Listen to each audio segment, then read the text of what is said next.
집박사 이야기. 오늘 주제는 보일러 에어백입니다. 가스보일러가 집 안으로 들어온 것은 1980년대입니다. 이 일은 작은 일이 아닙니다. 우리 삶의 질을 획기적으로 바꾸어 놓았습니다. 지금도 연탄보일러, 기름보일러를 사용한다고 생각해 보십시오. 가스보일러는 또 쉽고 빠르게 방의 온도를 조절할 수 있습니다. 그러나 방을 만든 지 오래됐거나 보일러를 설치한 지 오래됐다면 그 성능을 제대로 발휘하지 못하는 경우가 많습니다. 보일러를 틀었는데도 방이 따뜻해지는데 시간이 오래 걸리거나 이 방은 따뜻한데 저 방은 따뜻하지 않은 경우가 있습니다. 이렇게 되는 이유는 여러 가지가 있는데, 방바닥을 순환하는 난방배관에 에어가 차 있거나 슬러지가 있어서 난방수 순환이 잘 안 되는 것도 이유 중 하나입니다. 난방배관의 에어 빼기는 별로 어렵지 않습니다. 준비물도 무로스 하나만 있으면 됩니다. 영상을 잘 보시고 따라하기만 하면 됩니다. 우선 이해를 돕기 위해 보일러에 대한 기초 지식 하나만 말씀드리겠습니다. 이것은 새로 설치한 보일러의 배관 부분입니다. 오른쪽에서 두 번째는 급수관입니다. 수도 계량기를 통과한 물은 이곳을 거쳐 보일러로 들어갑니다. 잠금 밸브가 있는 것을 보면 알 수 있습니다. 그 오른쪽은 온수관입니다. 찬물이 덮여지면 이 관을 통해 욕실이나 싱크대로 갑니다.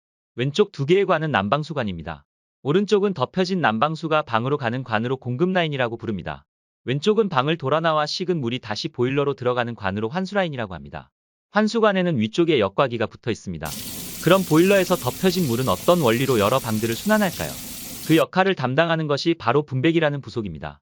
즉, 분배기를 통해서 방으로 가는 온수라인이 교통정리되는 구조입니다. 이것은 분배기를 최대한 단순화한 그림입니다. 이치는 간단합니다.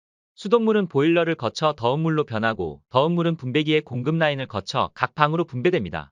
각 방을 돌아서 식은 물은 분배기 환수라인을 통해서 다시 보일러로 들어갑니다. 분배기는 옛날에는 보일러 아래쪽에 설치했지만 지금은 대부분 싱크대 아래쪽에 설치합니다. 에어빼기는 이 분배기에서 하면 됩니다. 잘 보면 두꺼운 관이 가로로 두 개가 있는 것을 볼 수 있습니다. 위쪽에는 나비 밸브가 달려있고 아래쪽에는 밸브가 없습니다. 그럼 이 둘 중 어느 것이 공급 라인이고 어느 것이 환수 라인일까요? 그것은 보일러를 가동해보면 바로 알 수 있습니다. 보일러 온도 조절기에 설정 온도를 충분히 올리고 몇 분이 지난 뒤 만져보면 온도 차이가 생깁니다. 더 뜨거운 것이 공급 라인입니다. 이 경우는 아래쪽이 공급 라인입니다. 온도 조절기는 에어백이 작업이 끝날 때까지 고온으로 두어야 합니다. 그래야 보일러 안에 모터가 계속 돌고 모터가 돌아야 에어가 빠지기 때문입니다. 그럼 에어빼기를 시작하겠습니다. 먼저 무로스를 환수라인 배출 밸브에 꼽고 호스 끝을 싱크대의 배수구 쪽으로 놓습니다.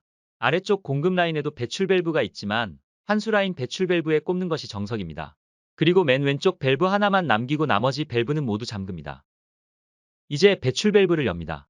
안에 들어있던 물이 약간의 공기와 함께 흘러나오는 것을 볼 수 있습니다.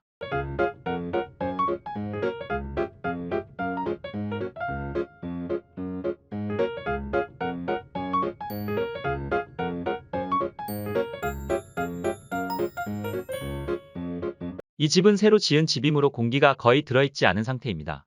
그러나 오래된 집의 경우 치지직 소리가 나면서 에어 빠지는 소리가 나거나 흙탕물이나 슬러지가 나올 수도 있습니다. 만일 그런 상태가 된다면 맑은 물이 나올 때까지 계속 빼주면 됩니다. 지금은 거의 엑셀 파이프로 시공하지만 20수년 전까지만 해도 동파이프를 사용했습니다. 동파이프는 문제점이 많습니다. 오래되면 부식되어 누수가 생길 수도 있고 슬러지가 발생할 수도 있습니다.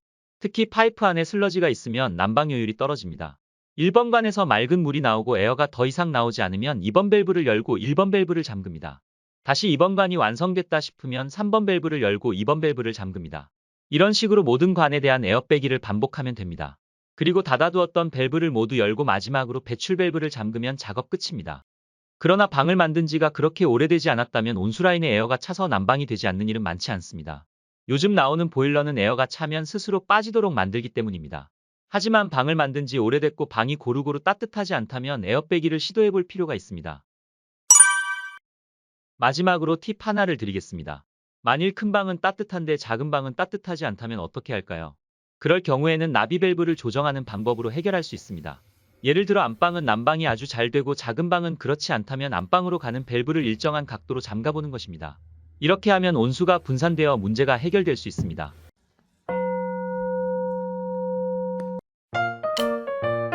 감사합니다. 영상이 도움이 되셨다면 구독, 좋아요 부탁드립니다. 무료입니다.